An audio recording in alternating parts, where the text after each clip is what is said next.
When settlers came, they found the orchards. Thereby hangs the tale, thereby hangs the tale, thereby hangs the tale.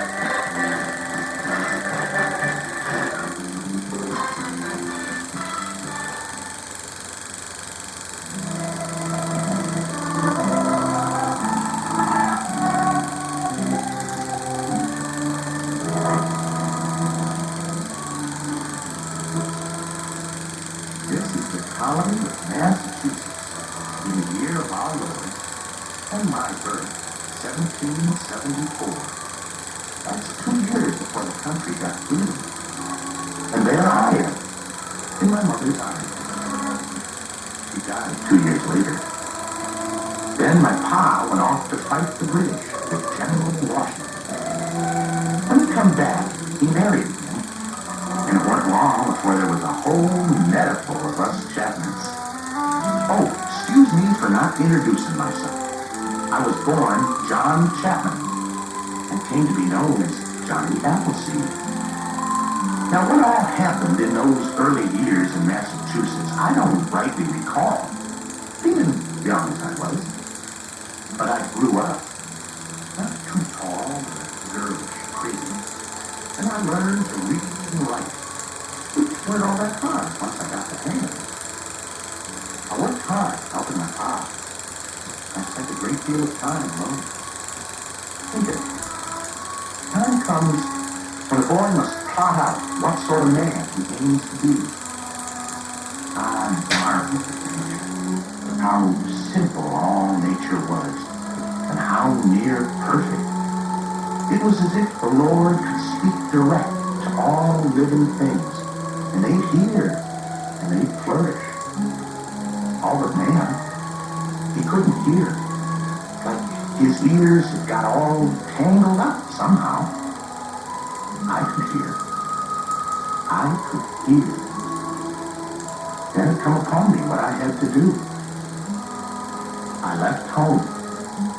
It hurt, I can tell you that. But nothing could stop me. I headed west into the wilderness to plant faith and apple seeds.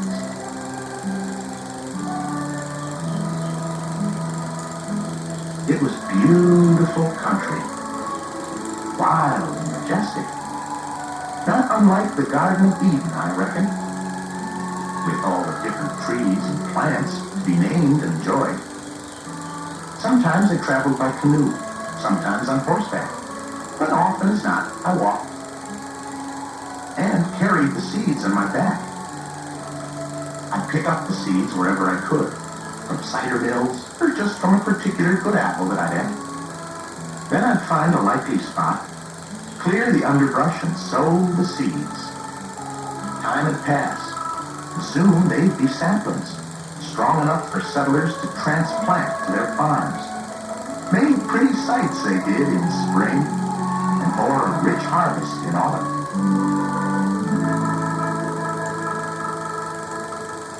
There I am, by Licking Creek, Ohio. That's my first orchard. Planted it when I was 26. That's Isaac Stanton with me. I planted it for him. Good old Isaac. Gave me a pair of shoes once. Said it was foolish to go barefoot in the wilderness. But I gave them shoes to a poor family moving west. They needed them worse than I did. I reckon I look kind of peculiar to some. Barefoot, dressed in a coffee sack, with a cooking pot for a hat.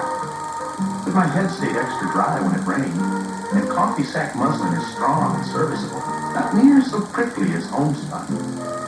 Oh, some laughed at my appearance, but if you want to know, they look so blessed happy laughing. I get overjoyed just watching them. We used to have revival meetings. Real soul stirrers they was, with lots of singing and foot stomping.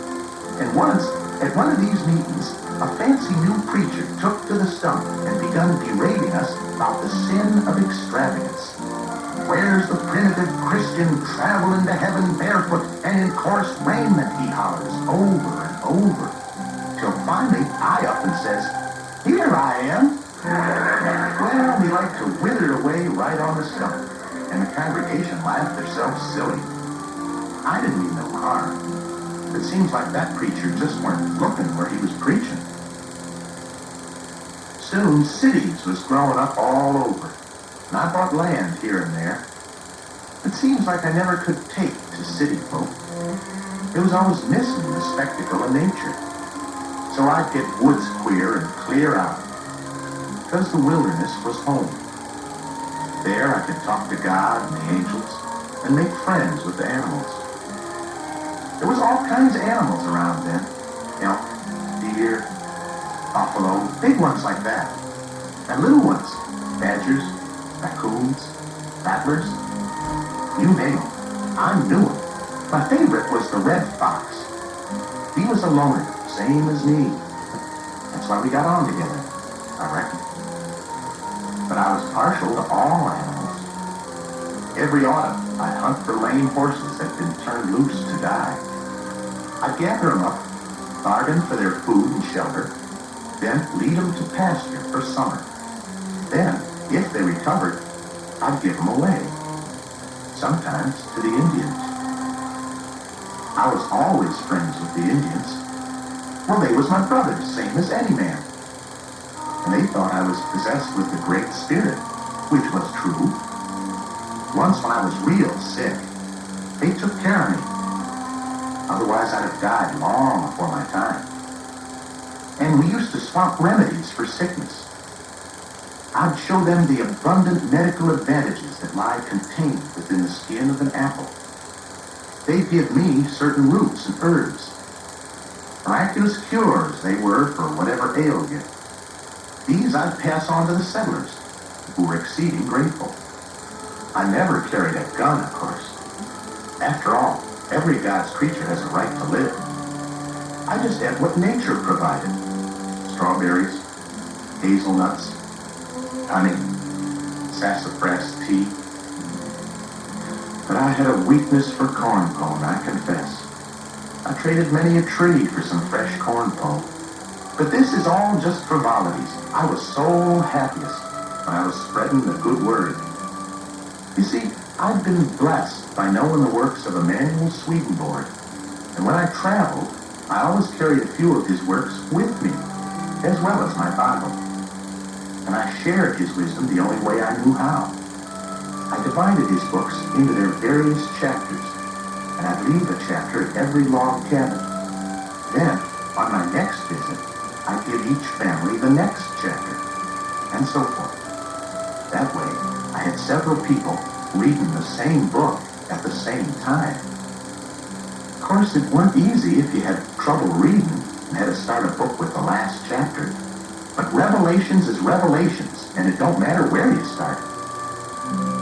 But often as not, when I was a-visiting, I'd just take out the good book and give them the word straight from heaven.